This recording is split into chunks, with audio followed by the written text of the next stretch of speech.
There we go. Hi everyone. Welcome to the live show where we're going to talk about The Hobbit. I better tell people we're live. I guess that's something I should do. Probably a good idea. Whilst you do that, Hannah, introduce yourself. Hi, I'm Hannah. I'm the Bookworms Feast. I've been quiet everywhere again this month because 2024 hates me. So you'll most likely find me on my blog or Instagram. And I'm one of the hosts who've been reading The Hobbit. If I can figure out where the cameras are. I still don't have a copy to hold up. The sadness. One day I will. offered. I didn't even realise you'd offered until the second time, and I was like, no. I will purchase it at some point. But yes, my name's Abby from Abbey of Pelennor, and I have also been reading The Hobbit. I've been slightly more active than Hannah, but only slightly. Only a little bit. I've missed a week or two because September is always a bitch, and I'm just really hoping October doesn't do the same to me. Hopefully that will actually be a good month. And I read The Hobbit via audiobook, which is why I don't have a physical copy to hold up. Hi, I'm Lizzie. I feel like I'm in an AA meeting again. I don't know how every time this happens I get this hi.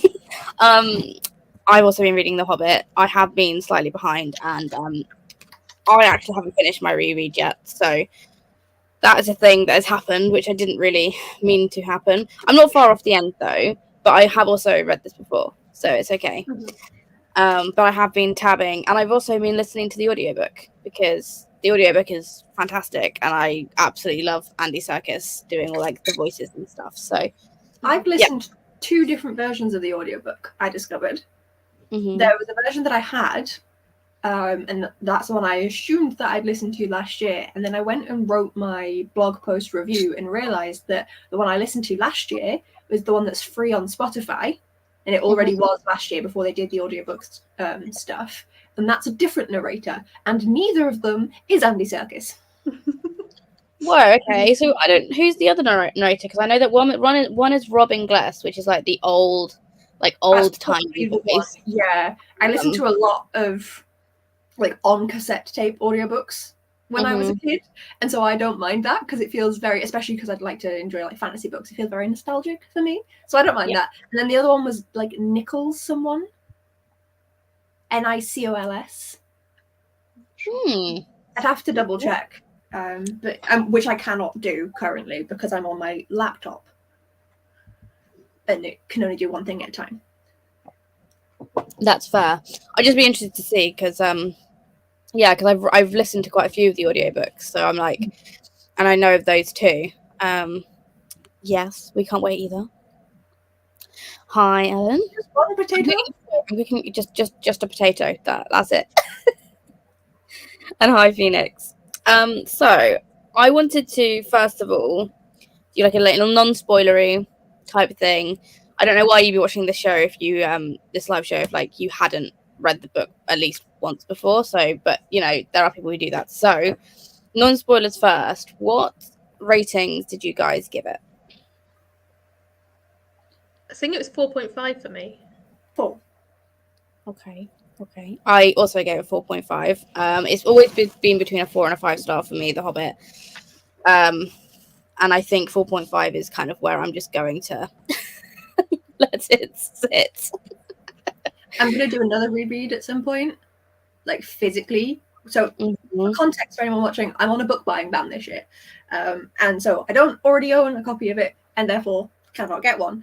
So I do plan to get a copy of it and then reread it physically, to read it physically for the first time. And that's going to be when I actually decide my rating. Yep. That's fair enough. Yep. I'm glad it was amazing because no one getting through Lord of the Rings reread without audiobooks. Yeah. So I kind of always say to people about reading Lord of the Rings is try The Hobbit first and then see if you like Tolkien's writing and then read Lord of the Rings. And I will always say listen to the audiobooks because they are very, very, very good audiobooks. What else can we talk about that's non-spoilery? I feel like this is the hardest thing to do sometimes because I mean, without getting into the lore, I loved how the lore's kind of dumped into it.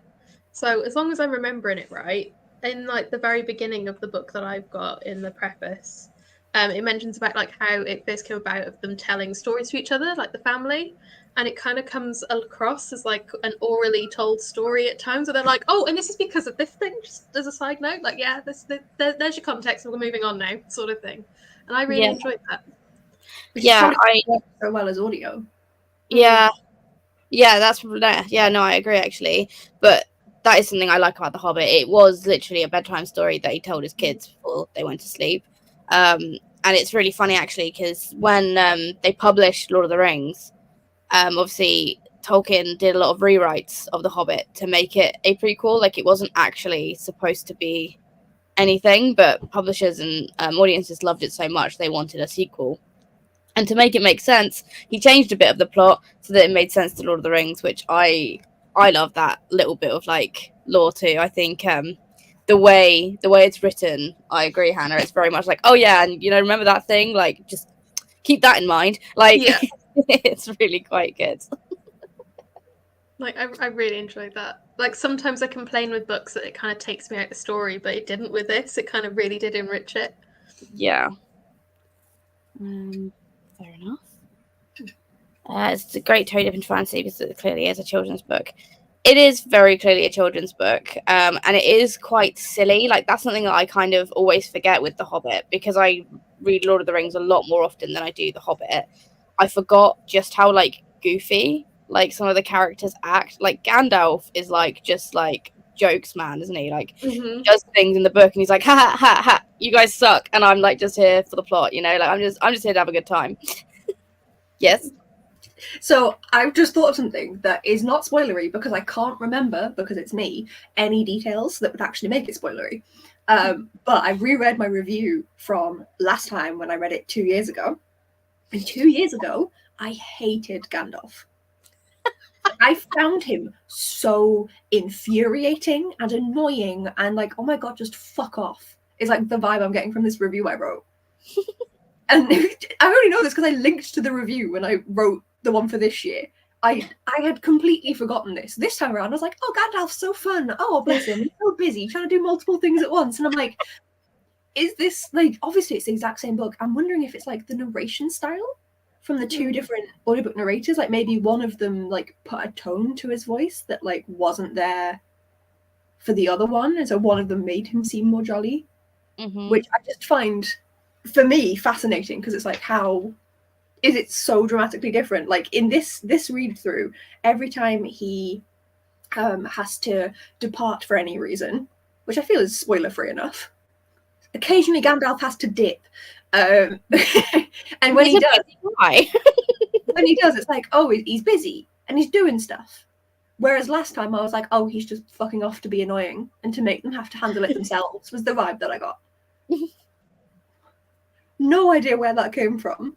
No idea why I thought that, but I was just like, yeah, no, Gandalf's just a wanker. And this time I'm like, where? Why? I was wondering about when people, when reading, I find it wild that there were people at the time who read this before Lord of the Rings existed outside of old J.R.R's mind. Yeah, I feel like it is very strange reading it without the context, like further context of Lord of the Rings, because it is just a very like goofy story. But I also feel like it's one of those where you don't have to read Lord of the Rings to read The Hobbit at all, and I don't think vice versa. Like this is very much like a really great starting point with the lore because it does set down like, you know, the maps and how big Middle Earth is, and kind of like it has dragons, it has mythology, like it is clearly like a really great starting point for fantasy. But I don't know, I find it fascinating that he changed so much to make it relevant. Like, I wish that they still like had the old version. Well, there are first editions like out there that are like still published, because like Frankenstein by Mary Shelley was written in 1918 and then revised in 1818 and revised in 1832. Excuse me if my dates are slightly wrong there, but both editions are relatively frequently published. Like it'll say which year it is, and I wish that was more of the case with The Hobbit, of like of course, keep the one that links in with Lord of the Rings as the most prevalent one. I think the 1918 edition is the most prevalent of Frankenstein. But just having the ability to not too difficultly purchase the original text. Yeah. Like, just, I'm nosy. Yeah. I don't want to have to spend like 300 quid on a first edition just because I'm nosy. Mm-hmm. I really hate to break it to you, Abby. It'd be more like thousands. About I was 3,000. trying to make myself feel better, Lizzie. Thank you for ruining it. I know. It makes me sad, but yeah, it's expensive. I also love how rightly annoyed Gandalf is a lot of the time. Like, he is so tired of the dwarves bullshit through like most of this book. To be honest. Yeah, he is a mood, and he does have wizard things to do. Whereas for some reason, last time, I literally thought he was buggering off just, ha, sort it yourselves. I'm going to watch over here and watch you fail and struggle, is like the vibe I got last time. So do not recommend the Spotify audiobook. It is a prequel, but it's easy to read one and not the other. I agree. Yeah, it is most definitely a prequel. Like, as I said, it does the groundwork to lay down the kind of world and the types of characters and all that. But yeah, I like the overarching story of the Hobbit. I like that it kind of sets about like, you know, friendship and trusting in one another as being like a big kind of theme that kind of carries on throughout like the Lord of the Rings. And I love that, you know, it's got a dragon in it. That's fun. But the actual like overcompassing and like how much hardship that the dwarves go through, and Bilbo, and kind of like how they get past each little kind of dangerous encounter. I kind of love that, really. Yes, I could do that. Yeah, I agree. I think it's hard not to sometimes associate Hobbit Gandalf with Lord of the Rings Gandalf, but these are such different quests. See, yeah, I feel like Gandalf in Lord of the Rings is 100% a different character than he is in the Hobbit. And I think that kind of is something that I do find it difficult sometimes, because he is so different. I don't mind this Gandalf, but I definitely prefer Gandalf in the Lord of the Rings than I do to the Hobbit. Not that I dislike him, I just sometimes think he's so unserious, and I know why. It's for children, right? Like, kids love like silly, goofy characters, but yeah.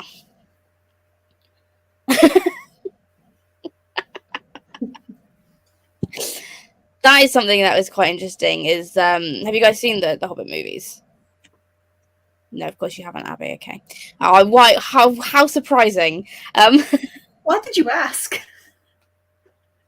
I did consider watching them just after I read the book, but life is very, very busy in the Pellinor household right now, and fitting in 3 quite long movies when I don't enjoy watching movies as it is was not going to happen until like maybe January.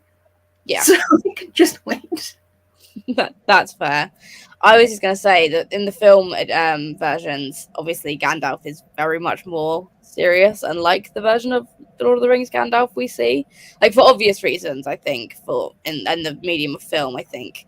But I don't know, Gandalf is just so unserious. It did get irritating sometimes for me, though, like when he'd leave them to it, like, and then he'd be really mad at them for messing it up, and it's like, come on, Gandalf, you know these guys, you know that they were gonna mess up. That was my problem last time. I was like, why did you leave? If you're gonna have such a problem, stay. But I feel like books have a lot more leeway in having unserious characters in serious situations compared to like visual mediums. There is a magpie.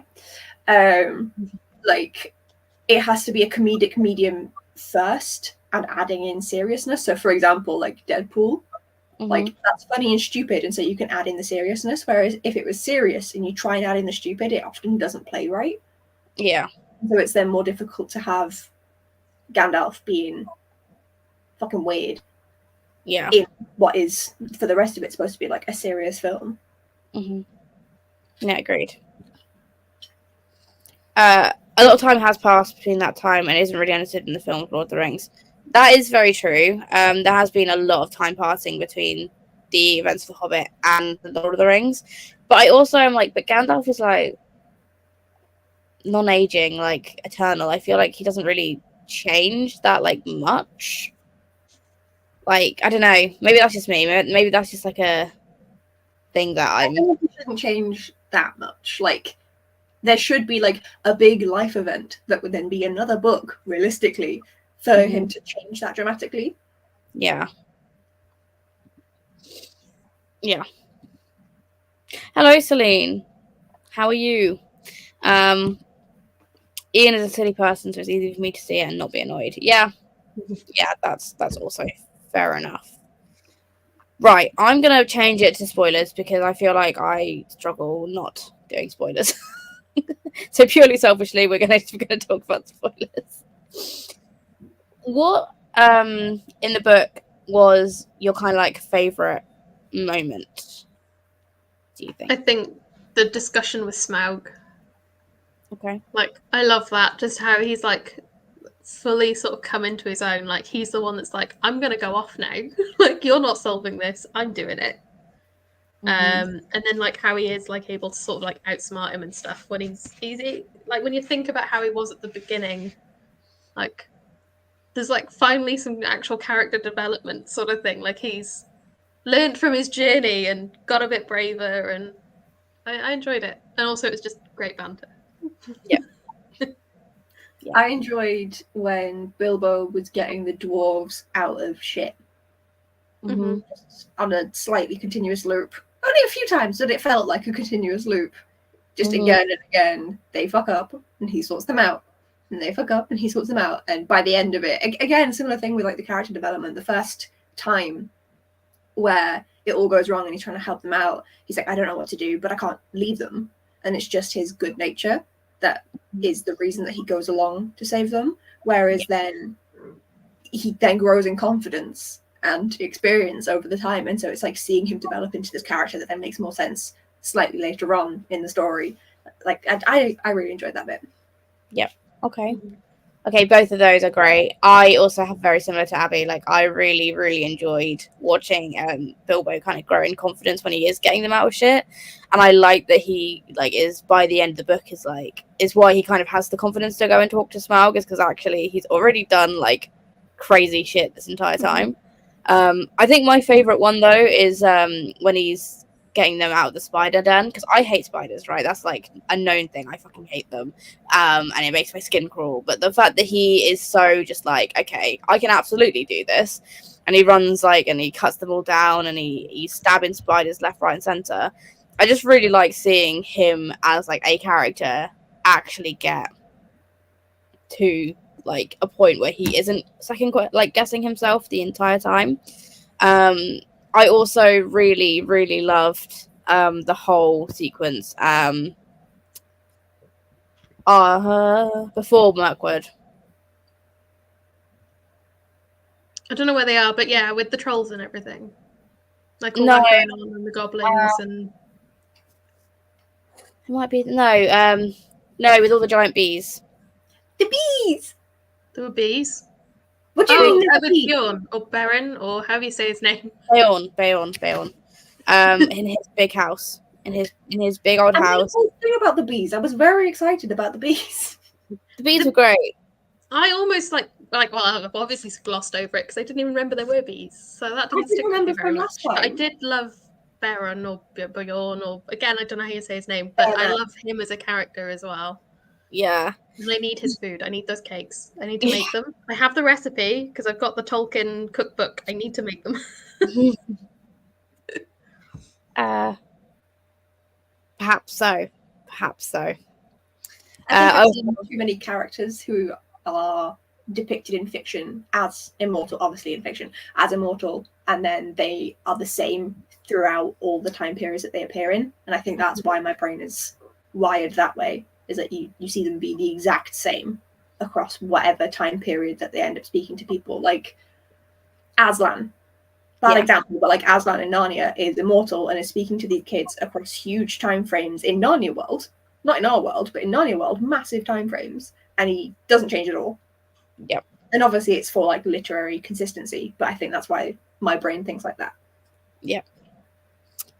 I agree. Actually, I think actually that is probably why it kind of gets on my nerves a little bit. Like I do like Gandalf in both, but I think you're absolutely right. I kind of see, and I think the other side of it is that he's already like a millennia old. Like he's not like a new character at all. Like within like the lore of Middle Earth, like Gandalf has been there for a long ass time, and like a lot of stuff has happened before The Hobbit that I feel like he should be at Lord of the Rings levels before The Hobbit. So I'm kind of like, I think that's kind of why I sort of have an issue with his characterization.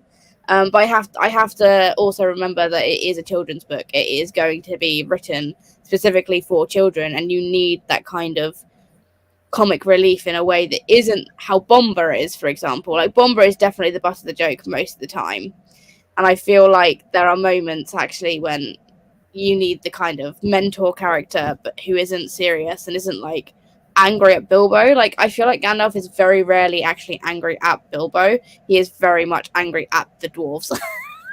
Mm-hmm. Like at every stage. So I feel like, yeah, that might be kind of that's just kind of my take on Gandalf. We've got another Ellen loving Bilbo talking to Smaug. I think everyone likes it. It's such a matching of wits, isn't it? It's like they match each other like one for one. And like Bilbo is terrified, which, you know, obviously it's a dragon. But it is definitely a matching of the wits. So I agree. I really enjoy that bit. And yeah, Beorn's great. The introduction of the dwarves is also really funny to me because I kind of forgot that's how it went. Like you know, when Gandalf is like, you know, just make sure you come in pairs, like 5 minutes apart, like, Mm-hmm. and like Beorn is just like, every time Gandalf is telling the story, and like he's like, can you count though? I can only see these guys, and then more and more come, and he's like, wait a minute, hold on, you then also said a number, but can you count though? And like every time I was like, and by the end, he's just like, just tell me how many there are and bring them here now. yeah. Mm-hmm. Just do it.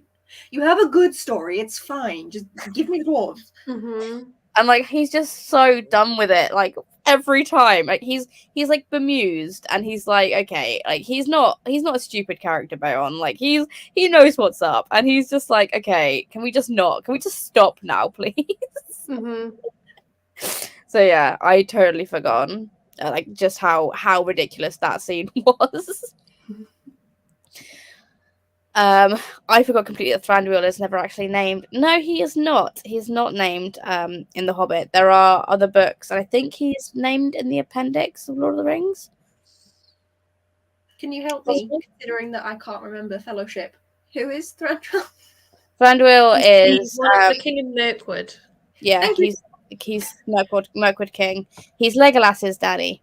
And in the films, he's really sexy, and everyone in this in this place knows that I am, obsessed with him. But yeah, no, he's just named like the Elven King, isn't he? He's not actually ever named, and it kind of makes sense because why would Bilbo know his name? Like It's vaguely surprising that there's no point where Gandalf is like, Thranduil, like people use names when they talk to other people. It's surprising that Gandalf doesn't like name him at some point. But Gandalf isn't in that bit at all. Like No, he's not. But at the end, when like everyone's around, like that, like when everyone's having that whole thing with like the dwarves have taken over the lair, leave me be, and that whole section, like Gandalf is there, and I'm quite surprised that he like doesn't then. That would be a good mostly as an old man, and when he's not, Bilbo's unconscious. That's also true. That would explain that. Yeah. Although they do stay with him though, because I was just thinking that. I was like, is it in the end? Because they do go stay with them briefly, don't they? They stay with the elves in Mirkwood on the journey home. Yeah, they stay somewhere on the journey home. That is. Or did they leave? I can't remember. They stayed with Bear. I think they do. Thingy. We did such a great job at remembering this book that we read like a week ago. Well, I only finished this like 2 days ago, so I remember the end really well. She's not finished it. I haven't finished it yet, so I can't remember the ending very well. Doing great, guys. We're doing great. But I regardless, he isn't named. And I also I find that very, very interesting. But I'm also thinking that perhaps actually at the point of writing, maybe Tolkien didn't have a name for him yet. Like it didn't matter. Obviously this is just a kid's story, and I don't know about you, but like names are hard for children. I feel like Thranduil is quite a tongue twister for like a 8-year-old or whatever. Names are hard for me. I'm struggling with the bear man. Yeah, I've called him Bear Man consistently. But I just mean like maybe that's why he isn't named. He's just the Elven King because that's all Tolkien really needed him to be. Yeah. And then obviously when he made this world like huge and much more like Expensive. yeah, I feel like maybe that came later, just for that reason. Yeah, that would make sense. Badass Bilbo is a great moment inside the chapter. Yes, Badass Bilbo is great. Yeah, Beorn scene is another love. I also really enjoy like the whole introduction to the dwarves in general, where they're just ransacking his house, like, hey. So good. And then their song where they're like, smash the plates. Ransacking his house, he comes back from this great big adventure where he's nearly died 1,000,000 times, and his relatives have ransacked his house and stole his things. And he's like, get out of my home. Yep. Like, why did Gandalf not put like a little note? After fighting but Bilbo's relatives, the Sackville Bagginses, were just waiting. They were just waiting for the opportunity. Like, come on. They weren't excited. Ellen found stealing sorry for Bilbo, which I don't think I really had before. Not much for things that happen in The Hobbit, but knowing that it makes other hobbits suspicious of him forever. Yeah. And he also mentioned that he enjoys having that alone time, though. Like, I felt bad, but then it's immediately like followed up with, but this suited him. Like, he didn't like speaking to people beforehand anyway, sort of thing.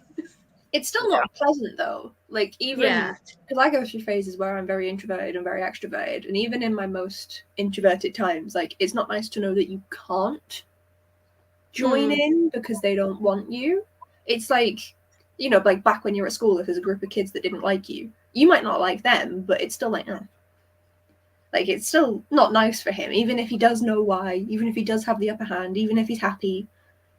Like, it's still like a little niggle that's like, oh, that's sad. Yeah.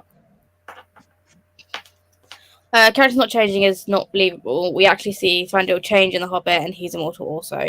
I never read the Narnia books, so I can't speak to that. Yeah. Characters being one note is a bit is not believable, and I understand what you're saying, Phoenix. Absolutely. We do see characters change in Lord of the Rings and The Hobbit, and I guess I feel like in The Hobbit, Gandalf specifically isn't, because he wasn't Gandalf the Grey at this point. He's just Gandalf the Wizard in The Hobbit. Like, he's never really, is he referred to as Gandalf the Grey at all? Because I feel like he isn't. No, he is just Gandalf. Just wizard. He's one of the great wizards. Like, he goes to, that's where he goes at one point. Is like to the Council of Great Wizards or whatever, because he's one of them. Yeah. So I kind of feel like that's something that is because it's a children's book. But no, I agree. But I guess the immortal characters we see go through their own emotional journeys, and I feel like a lot of the books that I read that have immortal side characters, they're side characters. They don't have the same character development as a main protagonist does. And Gandalf the same way.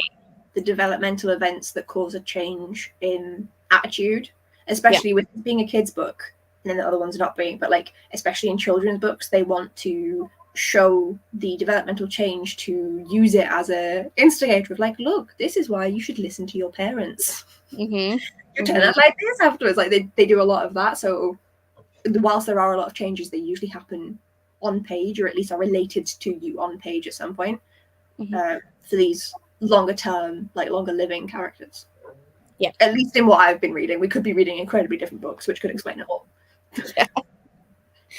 And the other hobbits don't know what he's done, but Bilbo deserves some respect. Yeah, the thing with hobbits, and I think something that is kind of made clear in probably the Fellowship, where they talk about like hobbits in general. And again, it's about expanding like the lore and the legend of like all around kind of Middle Earth. But it's a very personal journey for Bilbo. Like most hobbits wouldn't have done that like at all. They're not adventurous. They're very insular as a people, and I think that is why. And I also don't think they care very much for adventures. They don't really care. Like even if they did know what Bilbo did, I don't think that changed their mind at all. Just because that's who they are. And Bilbo, of course, like within like Hobbit culture, is also quite privileged because he lives like at the top of the hill. Like he's got money, like he's come from like a respected family. So I think that is kind of almost why, like he's already got quite a lot. So I don't think the hobbits really care, unfortunately, which is bad, but it's just who they are as people, I think, if that makes sense. That's the vibe I get, because they talk about like his Took side were a bit weird and they went on occasional adventures that just disappear for a bit. But like other hobbits found that weird and well, whatnot. The hobbits of Hobbiton are really judgy. They're really judgy. They think the hobbits that can swim are weirdos. Like that's like something that sets them off. Like, I mean, yeah. They're like housewives in white American suburbia. Yeah, kinda, yeah. A good moral of it: you have to decide how you feel about yourself rather than what others think of you. Where was a real people pleaser until he tries to stop the war. Yeah. He is. Something that I found really interesting, I've just read that bit, so it's when he picks up the Arkenstone and he's like, I'm going to take this. And I know it's part of the spell of like the you know, the jewel itself and like the kind of the way it makes people feel. But I felt that was really like out of character for Bilbo, because I feel like he's not one to just take stuff. Especially something that's important to the people he cares about, because he does care about the dwarves. He cares about them immensely. So I feel like that was kind of like a really big thing that stuck out to me, because I was like, that's not something you would have done at the beginning of this adventure. I mean, at the same time, he doesn't know it's important to the dwarves at that point. He finds out later and he's like, oh, I've held on to this a little while now. Maybe I shouldn't bring it up yet. He does assume it's something that had been mentioned, though. He's like, oh, I don't know, because I don't know what it looks like, but I assume it's this fancy thing that Thorin's been going on about. And then Thorin's like, I can't find it. And so it isn't until he reveals it at one point that he actually knows for certain that it's this. Like it is like you don't really know what it is. Like you get a bit of the lore thrown in, but I don't think Bilbo knows at that point. I don't know, because he says that it was the Arkenstone, the heart of the mountain. Like it says that he guessed that. So he knows that the dwarf would want it. That's kind of like why, because it was so very much like, and I guess maybe again because it's a kid's story where they're like, oh yeah, this is a thing, like this is the Arkenstone, and like make it really obvious. That's what I took from it, because like this is like, it is like it's narrated, isn't it? So I don't see it as it's Bilbo's specific thoughts at that point. I felt like it was, we're being told this is what this thing is, and then later when I'm so bad at names, Thorin sort of mentions it, and Bilbo's like, that sounds like what I've got under my pillow. Ooh. Do you not also find that Bilbo does this a lot? Like when he finds the ring, he's like, oh, all right, yeah, this thing, yeah. Later, it's going in that pocket. Oh, I see. Yeah, I've just got pockets for days, and I'm just taking shit off people, and let's just hope it's not important to anyone. Again, rich white man plundering other locations comes to mind. Like, what is he? The British Museum? It does say he starts giving things to the museum at the end. True. At least there's that. Yeah, it's definitely, and again, it's a children's story, isn't it? It's got a message. It's got a reason. Like, it is about respecting each other, and you know, it is on what everyone values. How you think of yourself is so much more important. And Bilbo goes through the ringer to figure out that actually he is brave. He can do things, and yeah, agreed.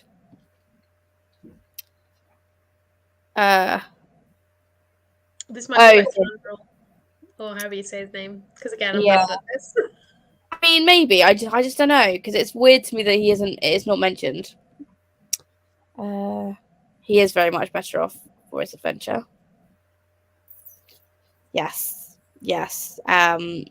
Hobbits have kind of like a very idealistic lifestyle where they have their farms and they have their food and they have their pantries absolutely full all the time. You know, they smoke weed all the time. You know, they're the stoners of Middle Earth. Let's be honest. And yeah, they just kind of live within their own little bubble, I guess. And like, what's weird is like they talk about like the other Hobbit like villages, I guess, and they're all very much their own bubble. Like they don't really interact It makes all me that much. it makes me think of like rural towns and stuff in the UK. And like growing up, I'd hear all these things because like my grandparents lived in like there was like 6 houses on this place, just outside of town, and like that's their own thing as well. And there's like a little village down the road, and that was its own thing. And sometimes they mingle and all this. It's like all like small village politicking where everyone's in everyone's business and who's got a chicken now and all this. Like, what are they doing over there? And I hate that chicken. And did you hear about Eddie from Tunbridge? She's done this now, and you're like, yeah, it gives me that kind of vibe.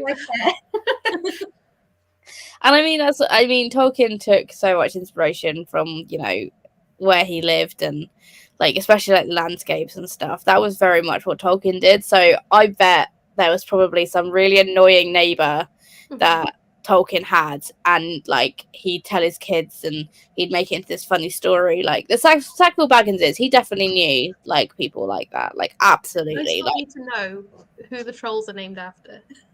Yeah, right. They're definitely named after someone, aren't they? They're the only normal names.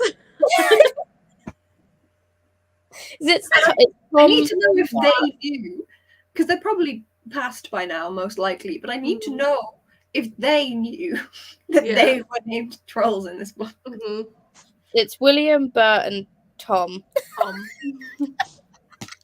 They're the only normal names. It's got to be after someone. So good. I could see it being like his kids' like neighborhood friends, and he's like, "I'll put you in the book," and you're the troll. Kids would love that. I could see that. Yeah. Mom, I'm in a book. That was when I was trying to figure out who he stays with on the return journey. I was like, is it or is it not? I can't remember. And I was like, it's the other elf.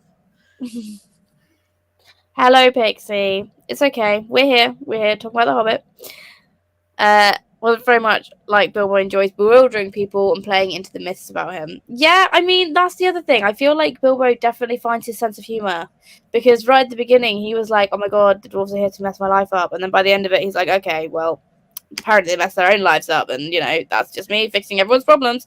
And I feel like he was gone for a long time. Like that journey took a long time, and I feel like he would just enjoy playing tricks on people by the end of it. Just be like, yep. At least by the time he's old. Yeah. Yes. I mean, he does play the ultimate trick in Lord of the Rings. So yeah, maybe he is just a little prankster and he doesn't really care what people think of him all that much. Interesting. I feel like being a hobbit again is very idealistic and probably quite a simple life. Like they don't have all that much to worry about. Maybe I think the romanticization of living in ye old day, whatever year you're reading it in, it's still ye old day. So we imagine it like in the 1920s, and people reading something then would imagine it in the 1820s and all of that. But if it was that idyllic, then it would be lovely, but it was never actually. I mean, obviously this is a fantasy book, of course this one is, but it's inspired by that sort of space, and that was never actually as idyllic as it's portrayed. But it would be lovely to live in a place where food is no worry, and you live a very simple life, and you're out in nature, and you don't have a job to have to go do. You just get to chill. Like, oh my god, I would love that. Going to, you know, the prancing pony. The green dragon in Hobbiton, just getting absolutely off your face every night, you know, like it's it is very, very, very interesting. Hobbit society, and I think we'll see a lot more of that when we talk about Fellowship, and we'll actually be able to get into it a lot more, because it does go into a lot more about hobbits and the way they live within Fellowship. Where this is just a little glimpse, like we barely see it, really. We barely see Hobbiton at all. We're there for what, a chapter, like, or something. Like, it's so short amount of time. Although the Mirkwood elves clearly have much more fun than the Rivendell ones. Now, are we saying they're having fun because they're out, like, killing spiders and, like... Because I feel like Mirkwood elves just have a lot more bullshit to deal with than Rivendell elves do. Because, you know, Rivendell is, like, literally a little, like, mountain, kind of, like... It's hard to find. Rivendell's really hard to find unless you know where it is. So I feel like a lot of people just don't mess with Rivendell because they don't know where it is. Whereas Mirkwood is, like, slap bang in the middle of the forest, and it only becomes Mirkwood because of all, like, the evil that comes into it. Like, it was just like it was the Greenwood before that. Like, it's a really interesting thing. I don't know if much more fun. I mean, they get drunk a lot more. I guess they have, like, a big party, don't they? I mean, We have many parties. I can see them wanting to make it more fun, like with the whole, like, turning the lights out on potential invaders and stuff, and doing that, like, again and again, and making it into, like, a bit of a joke. I can see trying to make it more fun when you have more invaders. Yeah. So therefore, they are having more fun, but because they're negative. Yeah. But they've just chosen to make it positive. If that makes sense. Yes. Yes. It makes sense because it's very pretty. But it's a big jewel at the end of it all. Then what he finds out is, yeah, maybe the Arkenstone is just, again, a me thing that, like, irritates me a little bit. But then I think, again, it is definitely the colloquial manner that it was written in. Like, I do agree. Bilbo values his integrity and peace and friendship more than any jewel. The book comes down to what you value. Agreed. Yes. I do. Listen, right, you're like, oh, it bothers you that Bilbo took it. It bothers me that Bilbo had never-ending pockets. What is this? The Doctor's trench coat? Yes. Like, as a woman, what do you mean you're fitting a giant stone into your pockets? Mm-hmm. Right? I can't fit a phone into mine. He is definitely the British Museum. That is one of the best comments. Bilbo realizes that adventuring is tiring and annoying and dangerous, but he learns what he likes himself, regardless of what he should be, a Baggins or a Took. Yes. He can be a Baggins and still love elves and dwarves and adventures. He can. Reminds me, I also love Bilbo being really annoying. He's like, oh, I was going to show off with my smoke rings, but look at them. Damn. They were all obsessed with smoke rings. I mean, I'm sure they exist. I'm just Bilbo. I'm a hobbit, but I love to travel. Granted, it's probably just because I hate the sea. Yeah. I think Rivendell seems so chill and nice. I'd love to live there. That's where I would choose to be. Is Rivendell.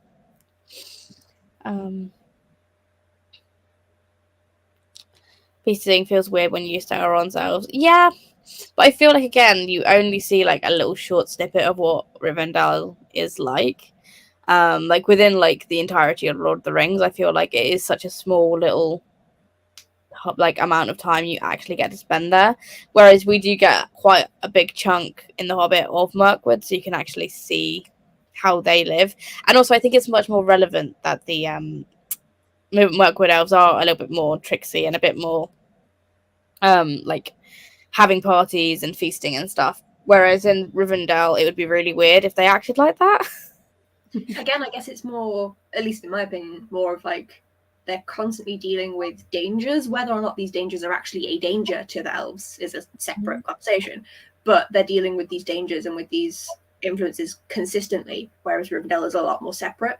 Mm-hmm. Yeah. And so, like, as a community, they have to come together as a community a bit tighter, I guess, and have those bonds to be continuously fighting off these giant spiders, etc.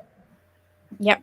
Like, Rivendell it feels more sort of separate, as you say, like with Lake Town and all this, where they're like, oh, you know, the barrels are always coming up and then going back and all this. Like, there's way more interaction with Mirkwood. Yeah, they link a lot absolutely. more with the rest of the world, and so they also then link more within themselves. It's like when you see like a community of expats or immigrants in a country, and quite often, so like in the UK, we will have areas that are filled with people from one country, and they all live and have shops in a similar area. There was an area in Newcastle that was filled with a large number of Pakistani and Indian families, and whilst they have moved to the UK and they have integrated into our society, they also stick with the people that know their culture and know what it's like to, at least when they first moved there as first generation immigrants, what it's like to live in India or in Pakistan and have more of a cultural similarity. And it's like finding those base roots that you can really grow and have them, these like deep, thick roots, whilst you're sending the tendrils out to then integrate with the rest of society. Yep.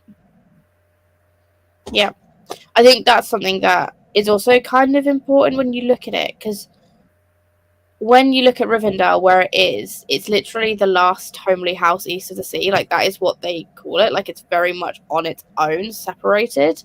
And like, I think you're absolutely right, because Mirkwood does trade with other towns and cities, and obviously they deal with the men of Lake Town quite a lot. Like, it is very interesting, and the challenges they face as people are completely different. So I think actually it does make sense. You look at all these communities, and in the UK, for example, you look at the north-south divide type thing. You have a very similar thing with the Rivendell and Mirkwood, because they're literally opposite sides of the Misty Mountains. Like, they are completely separated. Like, they might be two different elves, but they're very much a different society. And again, we see this again with Galadriel when we meet her in Fellowship, and like their elven society is completely different again. And I think that's quite an interesting thing to build up and look at, in my opinion anyway. They do have a feast in Riverdale and Fellowship, not to get ahead of things. They absolutely do, and it is a big hall and a big fire, and I'd totally forgotten about that, but it is still a very different vibe to how it is with Thranduil. Reading that by the books, because film that piece of yeah, it did, didn't it? I've not seen the film, and oh my god, which film? Fellowship or one of the Hobbit films? No, it was one of the Hobbit films. So they didn't do the feast in Fellowship because I don't know, they just didn't do that scene. It was already a long movie, I guess, but in the Hobbit, all of the dwarves are sat around the table and they're getting fed, and then they look so disgusted at having to eat lettuce. It's pretty wonderful. It's quite funny. They kind of look at it and go, what do I do with this? these can be vegetables rather than roast meats. There's no rule, it has to be one or the other. Yeah. I mean, when I think of a feast, I don't think of meat specifically. Like, that's included. I just think of it like a big banquet table, like with lots of plates of different things, rather than pudding, just lettuce. And like big like goblets, like big jugs that are filled with wine and with beer and with considering that it's Lord of the Rings, like wine and beer and water. Like, that's I don't think just roast meats unless I'm reading like something that is following like some Vikings or some Saxons or something, and then I'm like, okay, feast makes me think of just like big like hunks of meat then. But any other time I think of it just like a big banquet table. Yep. Agreed. Maybe that's meant to be a dwarf. Nice. There's a bit of racism in the books. We don't necessarily think of it that way because we aren't used to these words. There is. That is something that we all have to kind of be aware of. It was written in a time where racism was a lot more prevalent. Unfortunately, it is just the truth. It's not something that we shouldn't talk about because it's there. It is there, definitely. I think it's more prevalent within Lord of the Rings than it is in The Hobbit, though. There might be that I may have missed, which is on me. But no, I agree. There is a bit of racism, and I think a lot of it, again, with like the hobbits and that, they are so insular. Like, they don't have any like interest in getting to know anyone that isn't like them. Again, though, that is pretty true to rural places in the UK. As terrible as that sounds, it is quite true. I I can attest. Yeah, I grew up in a hamlet of like 6 houses, so like I get it. Like it is there. It's interesting to watch Bilbo come to his own conclusions while being told all these things about the races he encounters. Yeah, That's definitely. something that I quite enjoyed because it was almost as though it was kind of counteracting the more racist tendencies. Now, I haven't read these books anywhere near as often as Lizzie. I've only read the first two. Like, I've read The Hobbit twice and that's it. But it did make it feel a little bit more like he was being told these stereotypes and then was finding out the information on his own and like using that to feed into like knowledge of what's going on, but then making his own conclusions. And I did feel like that then was counteracting some of the racism that was then present, if that makes sense. Yeah, definitely. Point is made clear through in the films. I get what the racist is for me to notice. Yeah, I mean, I think it is important to discuss it, but it is also very important to understand the context that it was written in. Which doesn't excuse it. No, absolutely not. No, definitely not. That's why I think it is important to bring it up as a point, because it is there. You can't. It's not something you can ignore. I enjoy these stories because it does kind of make you draw your own conclusions of stuff, and I think it is just a product of its time, as horrible and bad as that is. I think as long as you're aware of it, I think that's kind of what is important to note, is that it will be there. It's like, again, to bring back Narnia, which I know that they said that they hadn't read, but to bring that one back again, I read that a lot as a kid, like multiple times as a child of like 7 years old. So it's very, very nostalgic for me. So regardless, I will always have that nostalgia feeling for the series. But then I go back and reread it, and like the Tamarins are so clearly supposed to be Muslims and are so clearly like prejudiced against. And the sexism that like both of those, like I noticed that the Tamarins were the bad people, but I was just like, okay, they're just bad people. But no, they're not. They're just different. And they're like the sexism that's prevalent throughout all the books. Like it is very much there in the vast majority of classics that you'll read. And it's a case of reading it, acknowledging that the author had some fucked up thoughts. But unfortunately, they're dead, so we can't educate them. And kind of being aware of that and having that kind of in your head while you think about everything else within the book. Yeah. And it's interesting because obviously C.S. Lewis and Tolkien were like best friends. And I think it is very interesting because I can't reread Lewis with Narnia. I've tried and I couldn't do it because there were too many things that made me uncomfortable reading it now within the context of, you know, the time we live in, and it was much more difficult for me to not see some of the clearly racist and sexist stuff. The thing that sticks out to me a lot in Tolkien's work is the lack of female characters. Where were they? There were none in this book. Absolutely none. Now, like, Lewis was sexist, but the female characters existed. But Tolkien himself said the reason that there aren't women in the books is because he can't write women. And again, I'm like, okay, it's one of those weird things though, where I feel like if he'd done it, it would have been bad. And the fact that he didn't do it, it was bad. So I'm kind of like, I'm torn on it because I'm like, I'd rather he didn't write women terribly and have a really piss poor like representation. But then I'm like, but then they should still be involved. It's one of those really weird dichotomies that I've got in my head about it because Ken Follett. Yeah. Ken Follett doesn't do that. He does write women in his books, and I've read 2 of his books so far, but they are both like 1,000 pages, so I feel like that's a reasonable number to have read. And he writes women in them, and he writes them atrociously.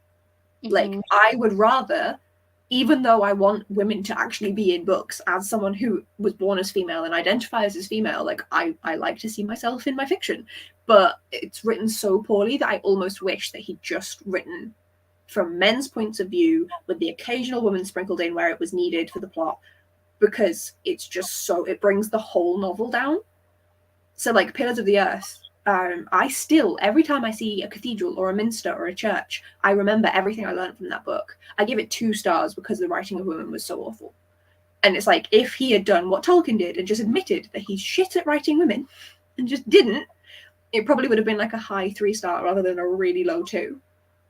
Like, that 2 is almost a 1. I think what will be really interesting when we get to Lord of the Rings is talking about some of the portrayals of the women in that book, because there's not many, but they are there. But I think that's when this kind of like conversation will really ramp up, because he does try and write a couple of women, but it is quite noticeably a very male orientated book, The Hobbit. I think there's not really any other way of saying it.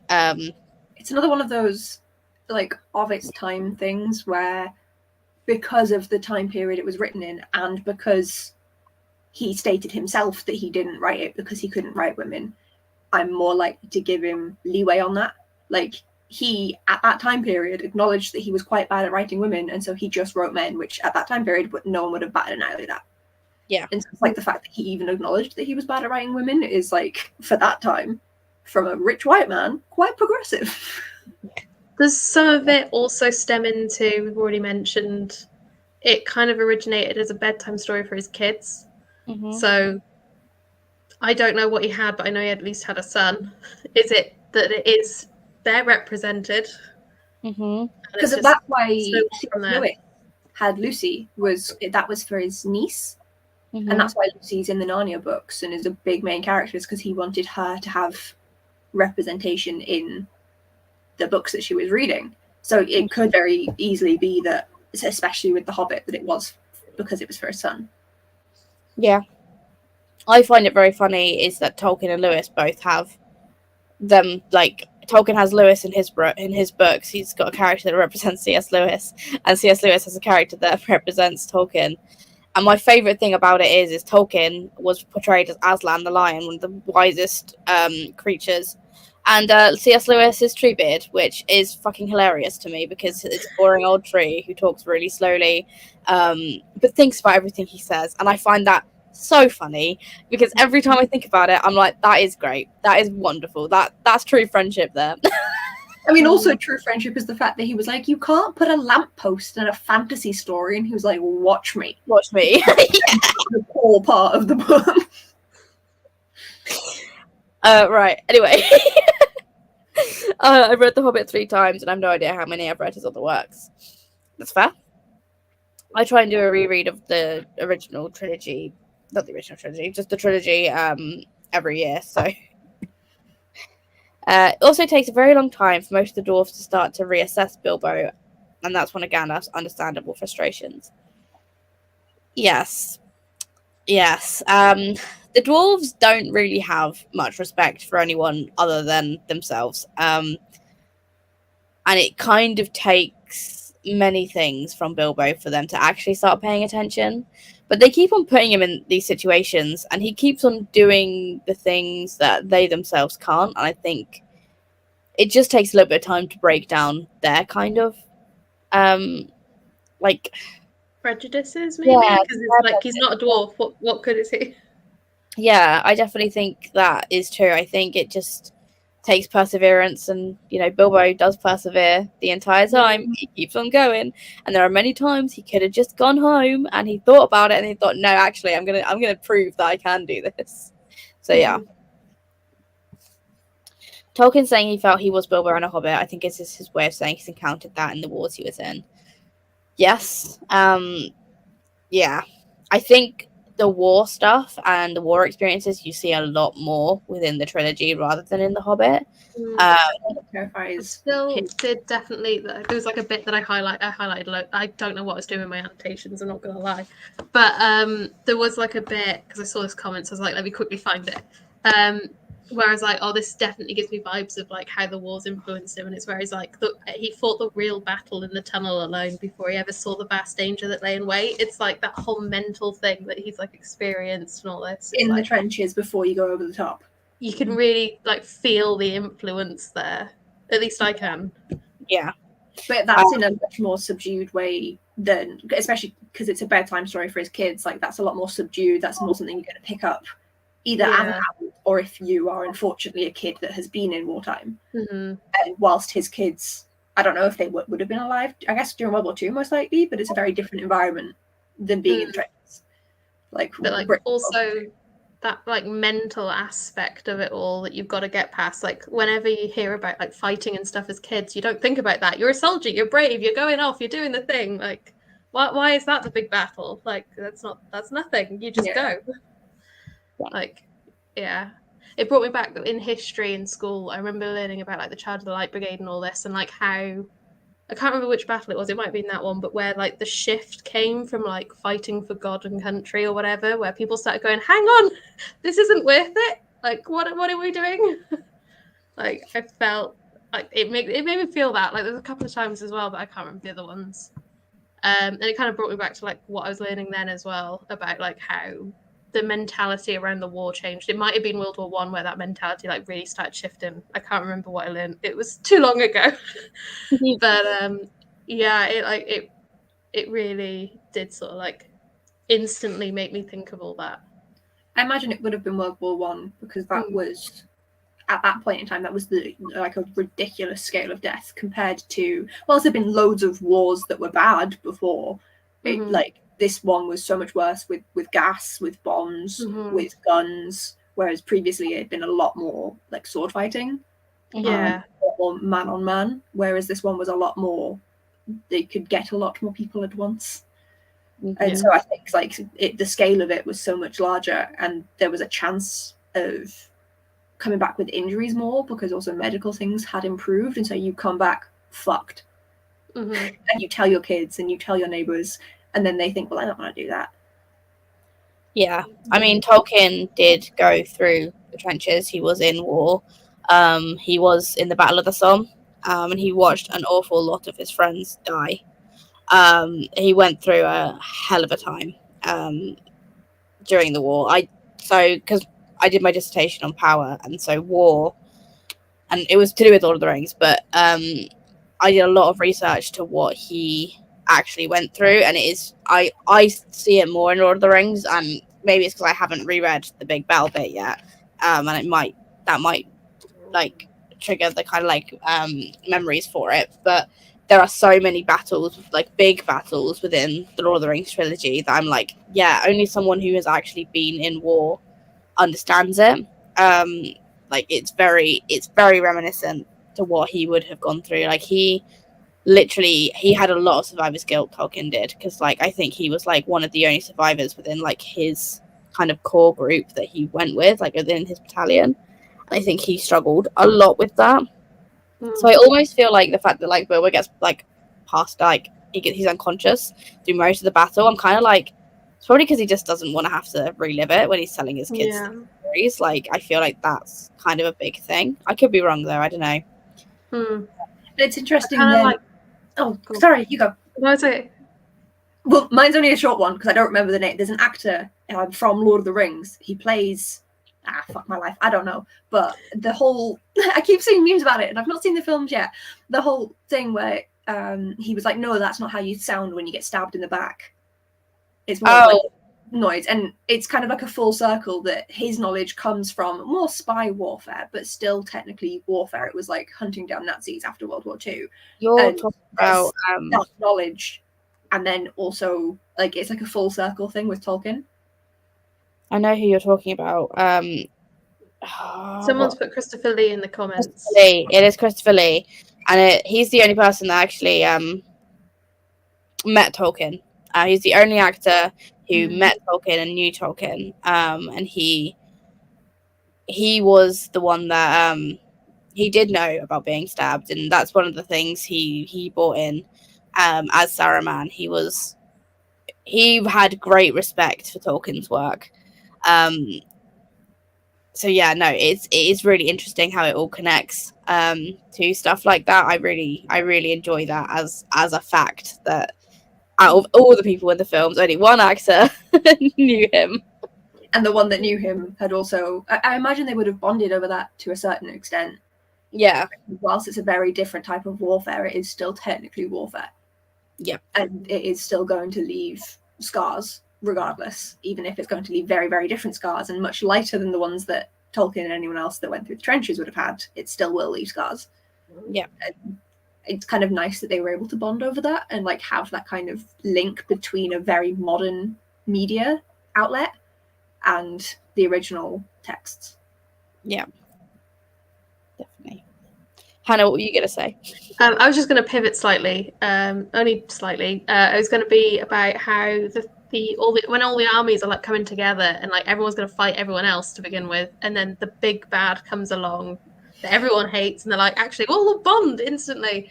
It made me think of like maybe how Europe was as well. Like we were always fighting each other. And then World War I happened, and suddenly there was like this shift of like people like us and France. Like how many battles were there throughout history? But now we're on the same side, sort of thing. Like it doesn't matter. It's like us and dead France and buried. We're now. That's the person we need. We're doing it together, sort of thing. Like us and France are like siblings. And that like fuck Just France, constantly France is quarreling. like fuck England, but then someone else hurts us, and they're like, no. Yeah. But like they just pivot without any explanation. They're just like, yep, we're doing it now. It's fine. Instantly. We're all I do on the wish same there'd page. been Fine. a bit more, like obviously it's a kid's book, but I do wish there'd been like a bit more like explanation as to just why this group was so bad that everyone was so willing to pivot so easily. Like obviously I'm reading it as an adult and I'm like, yeah, sure, makes sense. Kids book, they've probably done some horrendous stuff. I'm sure maybe I'll find out about it in Lord of the Rings with like some expansion of stuff, but just on its own, The Hobbit, even for a kid's book, I'm like, come on, man, like just like say one bad thing that they did. Yeah, like, I mean, it's the fact that Gandalf's all there as well. Like, oh, I know something the birds don't know yet, and then when it actually happens, like, this was faster than I expected.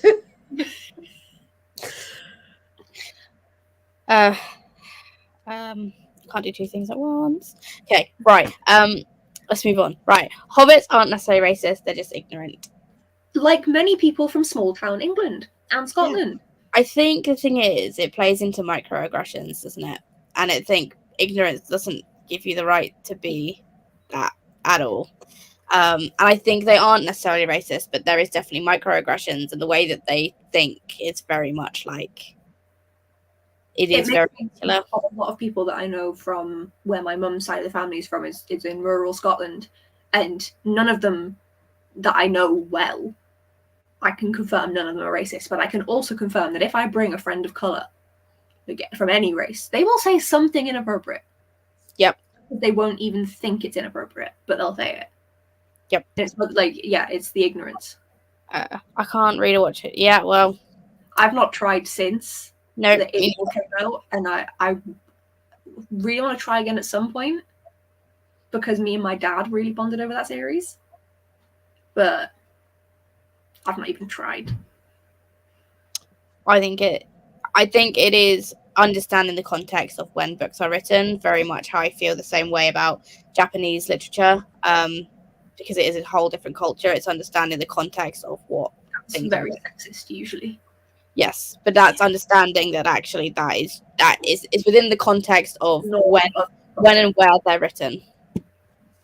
I'd rather him not write them to be openly misogynistic, and Eowyn is amazing, so it's Galadriel. See, this is where I think we're going to have some very interesting conversations about Eowyn and Galadriel specifically, because there are some very interesting descriptions that he uses, and I'm not going to get into it now because we're not there yet, but there are some things I think actually could be a fun little discussion to open up. So yeah.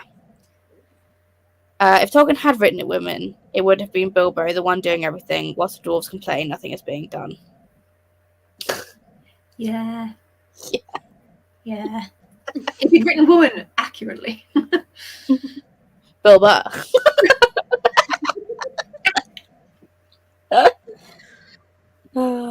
also don't think that gender is relevant to the Hobbit story, but it is in Lord of the Rings. See, I don't think gender is specifically relevant to these stories. I think if it had been a female protagonist, I don't think the story would have changed all that much, to be honest. It's relevant as to how we then contextualize it outside of the novel itself, which is each individual's own journey. Yes, absolutely. I read gender, by the way. I get annoyed that that's also fair. So you contextualize it as it doesn't matter about gender because for you, the gender isn't, obviously it's a big thing for you, but like in a very different way. And yeah, like I would love to see a female protagonist, but also I'm Bilbo. Sure, I'll be Bilbo. No, in terms, both also they're both Christian, yes, but Lewis was much more staunchly Christian than Tolkien was. And actually, it's one of the things that if you read their letters between each other. Oh, sorry, wait a minute. Zach has brought me a cup of tea. 1 second. Yeah. You look like you're going to say something, Abby. Just that, like, Lewis is insanely Christian. Like, again, I read Narnia as a child, and so didn't get any of the connotations, because you grow up with like vague Christian continuity always in Britain, unless you are another religion. Like, there's always some Christian stuff kind of there. And so I didn't see anything about it until rereading it as an adult, and I'm like, dear fucking Christ, this is just the Bible. Yeah, It's quite funny. I haven't read it myself, but I've heard that, and it's not for me. Yeah, it's really funny. So I feel like you read some of the letters between Tolkien and Lewis, and Tolkien is so done with C.S. Lewis's like Christian allegory stuff, and like he has a go at Lewis sometimes. He's like, that's a bit obvious, isn't it, mate? Basically, he's like, no, you don't really need to be that obvious. Whereas I think there is obviously going to be, subtext, Christian subtext throughout it. Again, that was pretty prevalent within the time that Tolkien and Lewis were both writing. But I don't know. I find it quite hard to find the kind of like Christian undertones, other than like, be a good person, be a good neighbor, like be a good friend, like all that sort of stuff. At least in The Hobbit, the tones compared to Narnia are very much just general religious tones. Like, I feel like the majority of religions would be able to map what they believe, especially because a lot of religions that we talk about in the West are all descended from one religion, so they're all bloody the same. No offense, men. But I just realized how I said that. I was like, that's not what I meant. But so, like, it's a lot easier for them to kind of map that all on, whereas with Narnia, like, very clearly the other group that comes in is supposed to be Muslims. So the only way you can map onto it is if you are Christian, or if he's doing something that relates to like an Old Testament story and you're Jewish. Yeah. Like, everything else, if you're not monotheistic and not from something that can kind of be in these two categories, it doesn't relate, because it's so strictly, like, linearly with Christianity and with monotheistic Western religions. Yep, agreed. I absolutely agreed. And I think that also travels along like Lord of the Rings as well. I think it is very much like just general religious undertones, where it's like C.S. Lewis just couldn't help himself, could he? Yeah, he had to make it all allegory. There was a time, because I grew up Christian, I'm not anymore personally, but there was a time where I was like, maybe I could pray to Aslan instead of God, when I was like, I mean, I've also heard that, I know you said that Aslan is Tolkien, but I've also heard that Aslan is meant to be God. Yes. Yeah. So he's God and Jesus. Yeah. So, which again is like, oh, have fun with your monotheistic religions that are all based around this one. Good luck. So yeah, no, Lewis wrote Aslan as God. But he also gets sacrificed. Yeah. Like Jesus, he does, and he comes back, and it is quite funny though. It's through Tolkien's letters and C.S. Lewis' letters that I say that they put each other in each other's books. Again, they could be good mates, and it could just be a ha no I didn't kind of thing. But he is definitely the allegory for God. Whereas I find it quite the thing that interests me about Lord of the Rings and like the lore within Lord of the Rings is like Tolkien did make a whole new like universe, and there is a whole God and religious like element to these books, but he created that all within his own mythology and lore. Like Gandalf is technically an angel, like that is technicalities, that is what he is within the realms of the religion that Tolkien kind of created. It's a really interesting one. I think it's one of those where the further we go along the books, maybe it'll be something we can go kind of circle back to. One of the contrasts I find interesting between book and films. Yes, in the book, Thorin gets challenged after they reach the mountain, but the film beef up the questioning of whether it was reasonable for the dwarves to endanger so many people to reclaim the mountain. It absolutely was not reasonable. They set a dragon on an innocent town that literally did nothing but help them. I feel it definitely was not reasonable for them. Like, oh, they want their mountain and their gold. Yes, they want their home back. They're still a fucking dragon, though. Yeah. It kind of, I think, loops back into what I was saying about how that whole mentality of shift that happened around when Tolkien would have been going to war and stuff was kind of going on as well. Like it was very much just, it's for the good of the country, right? You should do it. It's your duty. And then they started rebelling against that more and like, nah, this is not worth it. The dwarves are the officers, and the town, what was it called? The fishing town? Lake Town are the troops being sent over the top. I think getting what they want, we're winning the war. Oh, this is difficult. And then the other group is dying and losing their homes and their livelihoods and everything. What I find super interesting with that, though, is that the dwarves don't really care what's happening to Lake Town. Like, whereas Bilbo is like, oh, but Lake Town, though. Like, Bilbo is literally like, but like, what about them? Like, yeah, the dwarves are kind of a little bit more like, not my problem. It's like, it is your problem. You released a dragon on them. You did that. That was all you. Yeah. And like, it's really interesting because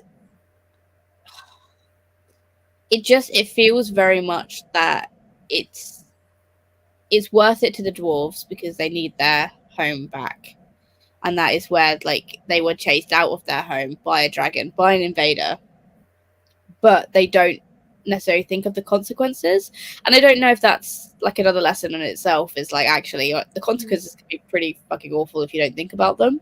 But Bilbo is really the only one that goes, but Lake Town, you know, that place that we just left. I don't know. The book is a children's book, so it makes sense it's glossed over, but the movie's titled Lord of the Rings, so it's more drawn out and epic. Yes. Yeah, I have many issues with the Hobbit films. Many issues, but they do a good job of kind of like amping up some of the drama. Working Christopher Lee on those films must have been incredible. I agree. I think Christopher Lee's great. It would have been great. The birds in the book, yes. So obviously the eagles, we find a little bit more about the eagles and like kind of how friendly Gandalf is with them. But we also find out that they're a hella proud race and don't piss them off. I like that the thrush was a pretty cool little character, and the fact that Bard can actually understand them. I think that was cool. I like that actually that's the reason Bard hit true. It's because, you know, the Bard was like, hold on a minute, don't aim there. You actually want to aim there. Like I quite enjoyed that. Yeah, I think it's one of those, isn't it? It's a nice fun fantasy book where, you know, creatures can talk and have a good time. The reason for that is that Tolkien's wife were not the same branch of Christianity, and as I understand it, that was a big deal in England at the time. I think less so in England, but definitely in Ireland at that point still. Yeah, I mean, I don't remember. I don't remember if Lewis was a Protestant or a Catholic. I can't remember. I don't know about Tolkien off the top of my head because I cannot remember either. It was a long time I did the research for it all. The devout Roman Catholic. Was Tolkien or Lewis? Tolkien. Okay. Whereas C.S. Lewis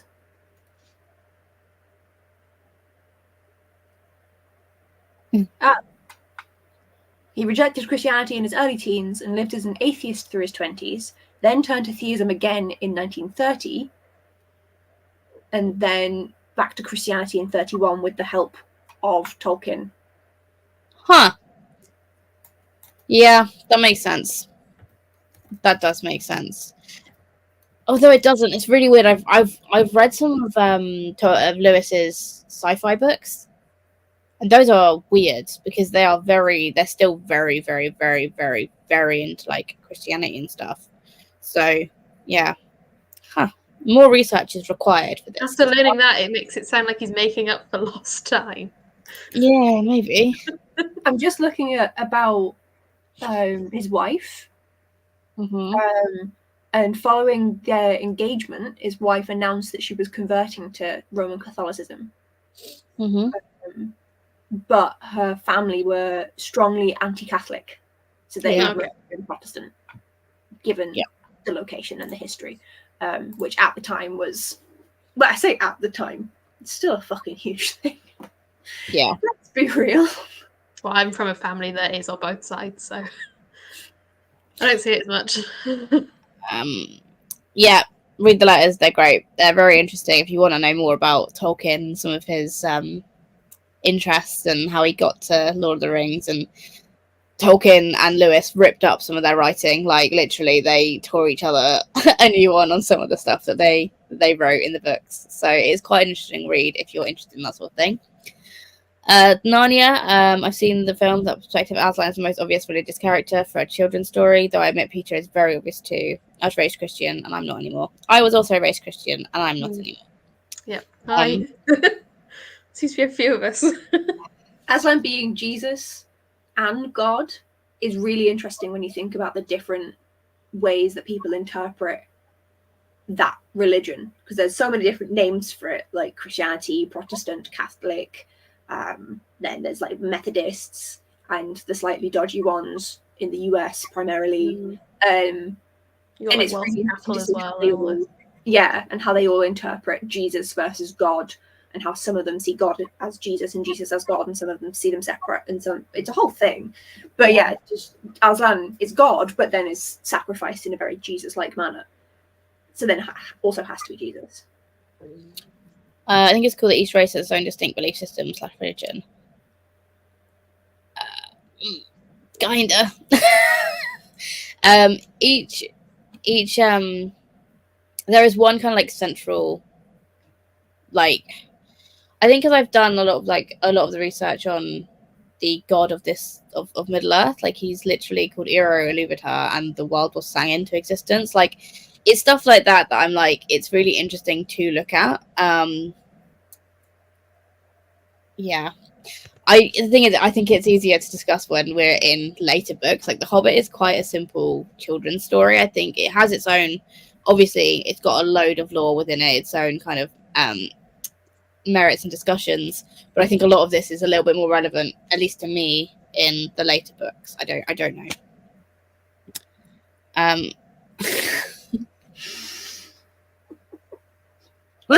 Yes. Yes, Lauren, actually you are. It plays into the greedy dwarf narrative, but they didn't set a dragon on anyone intentionally, but they didn't really plan well either. No, what they did was they planned to send a hobbit in to check if it was still alive.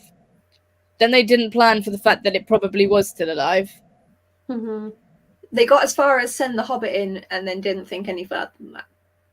No. It's almost like they didn't think they were going to make it there.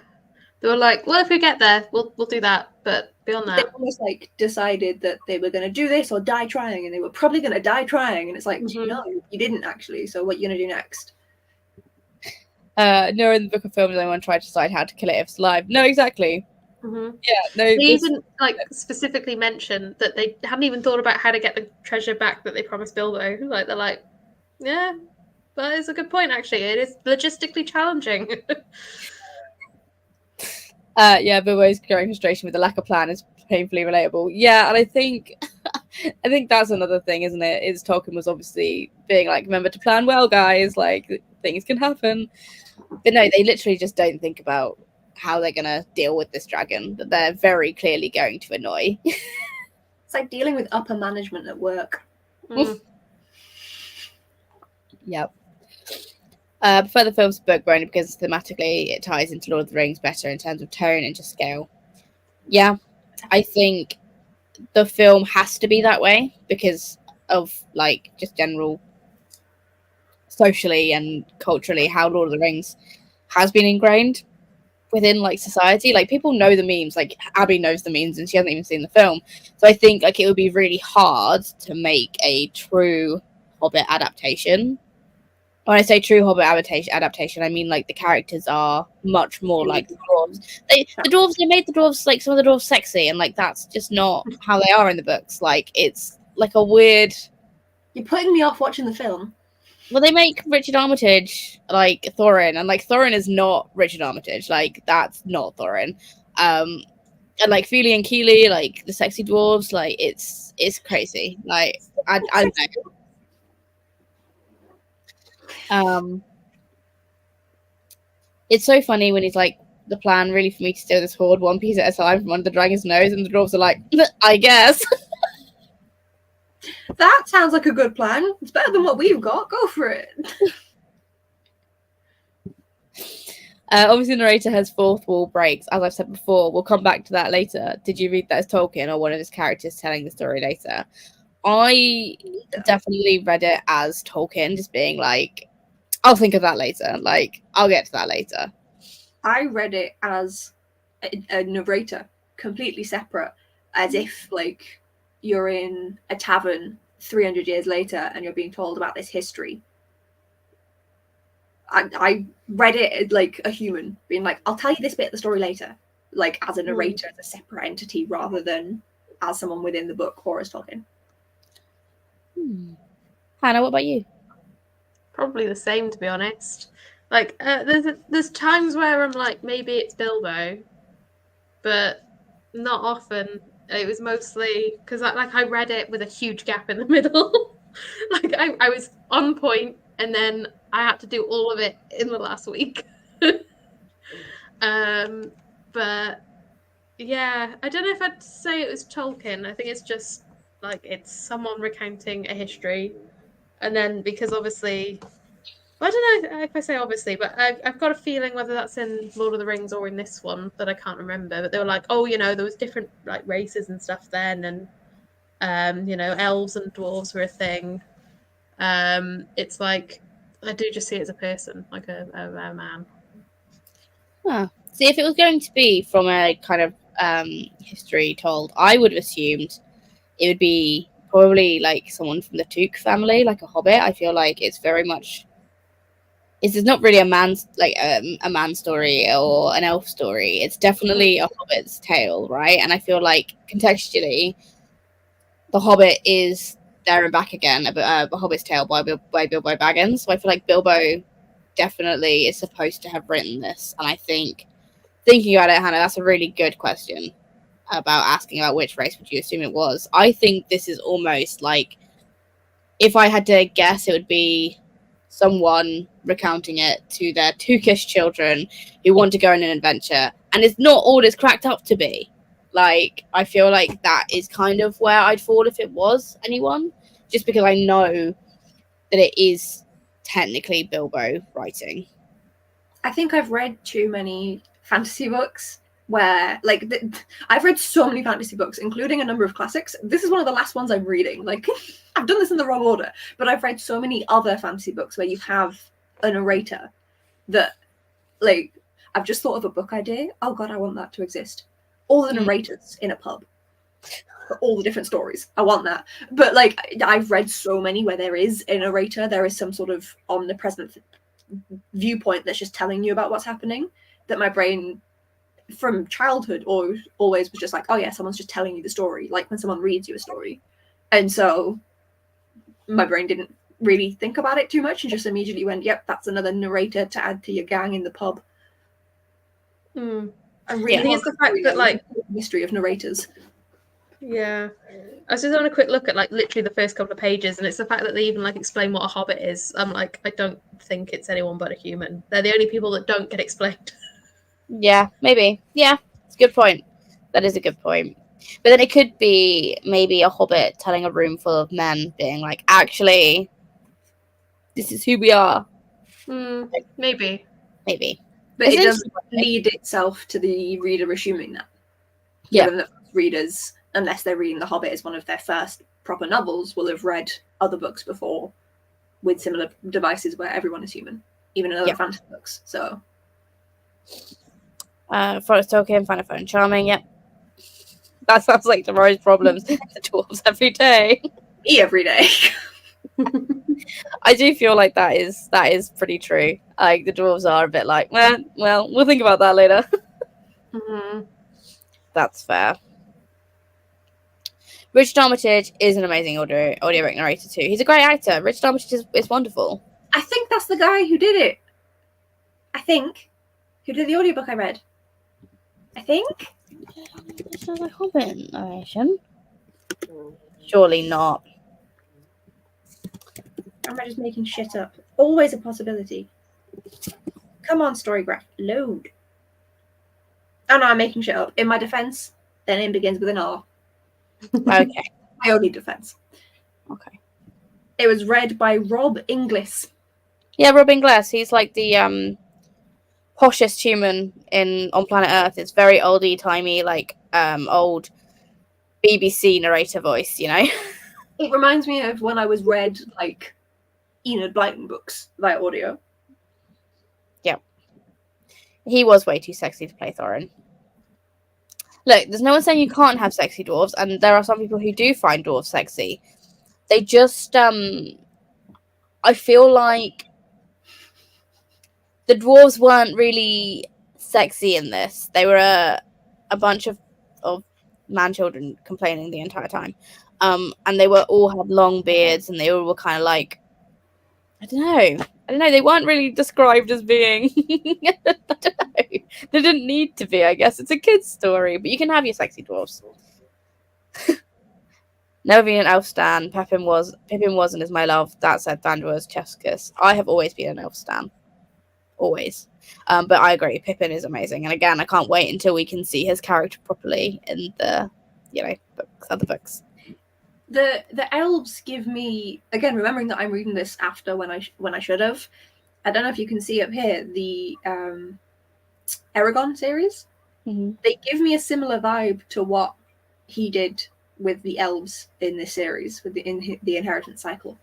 Mm-hmm. And I assume now, as I'm reading it, that it's because he was inspired that I read them first, unfortunately. Sorry about that. Yeah, no, definitely. Definitely Poloni was inspired by Tolkien. There's no doubt about that in my head. Yeah. So I agree, yep. Abby, that's a good point. I can't read hardly any fantasy, so for me the idea of the narrator not being explicitly named is something to get used to. Yeah. Whereas that's very, very common in fantasy, is to have like an omnipresent, unnamed and not mentioned at all. It's quite rare to like break the fourth wall and have them mentioned. Narrator just telling you about things, and you are just supposed to assume it's just this person telling you the story. That's quite common in fantasy books. I think the reason I sometimes thought it might have been Bilbo himself was because I've read quite a few fantasy books where it is the character older recounting the tale. Yeah. I've not read too many of them, but they're really fun. Yeah. And it would make sense. And I think within the context of Lord of the Rings and like the lore, it makes sense for it to be Bilbo. It just does. I don't know. But I also love the narrator's little asides. Sometimes they were quite sassy. Mm-hmm. The little asides, so it was pretty good. You'd have to explain to men in the present what you were if you're a hobbit, though, and the narration is directing the present time. Yeah, so they're talking to us now, so you'd need to explain what a hobbit was. So just as someone who hadn't read Tolkien before, and so wasn't going into this as a reread and had all that past experience, my brain was just like, okay, cool, it's just a generic narrator. But like, I will be rereading The Hobbit again. Like I mentioned, I'm going to get a physical edition and read it with my eyes.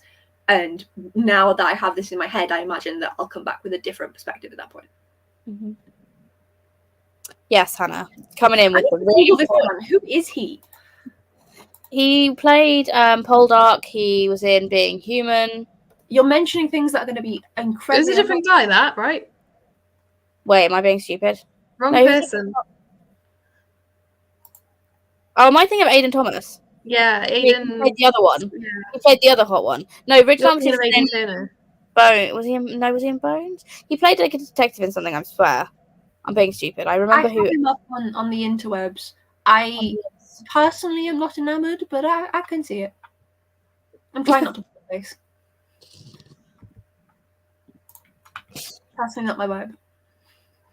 Considering the elves are little Santa's helpers types in the books and runaway models in the films, I think we can allow dwarves to be sexy. Nothing in the description says they weren't. That's true. That's true. I also hate that you said little Santa's helpers. There's a lack of consistency across the Hobbit race descriptions and Lord of the Rings descriptions. Again, they were not originally supposed to combine. No, I think in the Hobbit, they are kind of like, just, a small race, kind of like the dwarves, but littler, and I think that was kind of all that was relevant to this story, which then obviously it gets expanded on in later books. Imagine if it was Bilbo, and that's why he seems to do everything, because when he's not there, who knows what the dwarves are getting up to. Yes. Would also explain why Bilbo appeared to do all the heavy lifting. Yep. Yes, I know, I'm so stupid. Rich mentioned a bunch of things, but Tribe's favourite. He also... Yes, he did. Guy Gisborne and Robin Hood. Of course he did. Right, I'm at the end of the comments, finally. And this live show took approximately 35 minutes more than I thought it was going to, so apologies. I didn't quite realise just how many points there were to hit within this book. I have one last thing to say about this book, and then you guys can say your kind of closing thoughts, I guess. The thing that threw me the most about this book was how quickly the plot moved. I could not believe we were at Gollum by chapter 5. Like, that blew my mind. That was something that I was not expecting, because Lord of the Rings, for a warning for people who have not read Lord of the Rings, it's not fast paced. It is slow and it takes its time. I think that's the biggest difference for me, was how quickly we were hitting all these plot points. Like, the trolls were really fast, then we were in the Goblin Lair, then we were with Gollum. Oh, and then suddenly we were in Mirkwood. Oh, then we were doing this, and then we were captured by the elves, and it was fast. So yeah, just a warning for people out there. Lord of the Rings, it slows down. I did find it really interesting how quickly, like, knowing what I knew, like, culturally about the ring, I found it really interesting that Bilbo found it so early. But then also it seemed to be more of a... My brain assumed from all the other books I've read that would be like a big moment. Oh my god, he's found the ring. And that would happen at like 70%, which is where a lot of like big moments kind of happen.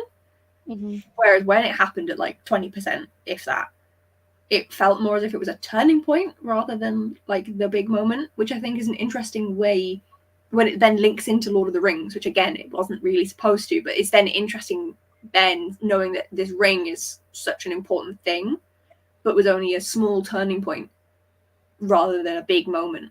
I thought that was really interesting. Yeah. Yep. Anything else from you guys before I go to the rest of these comments and then we can close up? I think Hannah's searching for something. Oh, I was trying to figure out which, because it mentioned which chapter was rewritten, and I was going to complain, why was flies and spiders so big? And I think, yeah, that is the one that was rewritten many times. So that might explain why it was so big. But like, why was that chapter so big? Like, Jesus. Yeah. I was so confused when like my audiobook was split up into chapters, and so it goes to the next one. I'm like, what do you mean it's that long? What the hell? Yeah. Why must have been so short? So I finally found it, or it's like, oh, it's been restored in this edition. It appeared in the first British and American editions, but then was dropped. Then it was this has been redrawn from and closely modelled on an earlier. Oh, this is about a picture. Ignore that bit. But yeah, no, it's like a chapter that's changed quite a lot since the original. So it's like, I kind of get why it was chunky, but it felt never ending, especially as I don't really care for spiders. Yeah, definitely. Anything else from either of you? Okay, cool. I've opened up the Discord. That's probably a thing to mention. The Fellowship of the Ring's now available to everyone. Amazing. Because it was not until this started. The audience for the films is the same as the intended audience for the book. Yes, I absolutely agree. I think the Hobbit films are definitely for people who wanted more of Middle-earth, and are definitely intended for prior fans of Lord of the Rings. And also prior fans of the films. Yeah. rather than the books necessarily.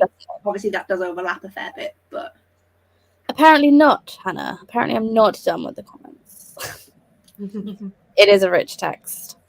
Classic kids' book to see mirror through things. Smaug was cooked in like 3 pages. Yeah, true. Absolutely. I think for kids, it obviously has to be fast paced. It has to be. And I feel like each chapter is probably like a different evening that they were like doing this, or like every couple of chapters was probably told within, yeah. Yeah. And there was big battles, I was told. Yeah. Yeah, this has been great. I'm really glad that we've kind of had so much to say about such a small book. I'm really quite surprised at how much we actually managed to hit. How does that work for the other books, though? I mean, the other books, I don't know. We might have to, like, chop off a whole evening to be like, okay, we're going to have to. Well, maybe we'll just have no thoughts. We'll be like, well, that was a long journey. Lots of walking. I have nothing else to say. Also, we discussed like a lot of the like talking points where we'll find out more in the next book, but we've discussed a lot of them already. So we'll be like, yeah, no, I agree with what I said a month ago. No, but thanks everyone in the comments for joining us and to have so many really interesting points that we can hit upon. Thank you to you two for joining me. I really appreciate being able to chat about my favorite thing in the world. So this has been great. Do you guys want to promote anything? You got anything going on? Just had a video go up yesterday, which is my TBR for October. Please pray for me. Pray for me. Oh, hello. But that's it. Hannah, what about you? Nope. Okay.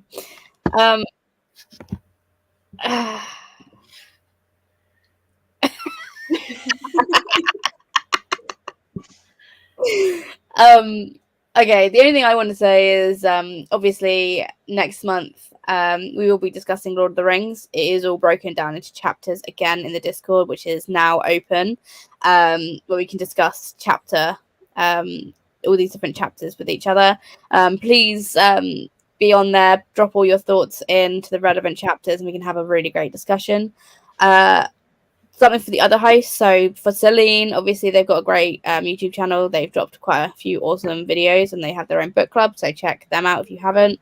The other Hannah that isn't here, Lydia M. Obviously it's Gothtober next month. So if you haven't checked that out, another great readathon. And I'm really hoping that I can fit Lord of the Rings into my TBR for that. So I think, oh, Abby, that was a misstep, wasn't it? You don't understand how much I could not fit the TBR that I set into the Gothtober TBR. This is why it's huge. I've got a really busy month next month as well. It's also my favorite place, Phoenix. But yeah, I think other than that, we will see you next month. I haven't decided when I'm going to do the live show for Fellowship. It will be trying to find time in October to do that. Maybe it ends up being at the beginning of November, potentially, just because also October, which Hannah from Ladder M is one of the 3 hosts that will, of course, have a lot of stuff at the end of the month because it will be Halloween. So potentially it could get pushed into early November for the live show. Yeah, that's kind of where my brain is going, but I'm going to see if I can fit it in because I think Sundays work for this. I feel like a Sunday evening, it kind of works. So if I can find like a Sunday that works in October nearer the end, I will, but otherwise it will be the beginning of November. Hopefully like that first week so that we can all get to reading the 2 Towers, because I don't know about you guys, I can't start the next one if I've got to talk about the one before. I will have to make notes because otherwise I will bring in stuff from the next book in what I'm saying, and that won't help anyone. Exactly. I'm amazed I remembered anything because once I finished a book, it's dead to me and I forget it. Amazing. Right, I'm going to end the live here. But yeah, thank you guys for joining us, and we will see you in the next one. Bye, guys. Bye.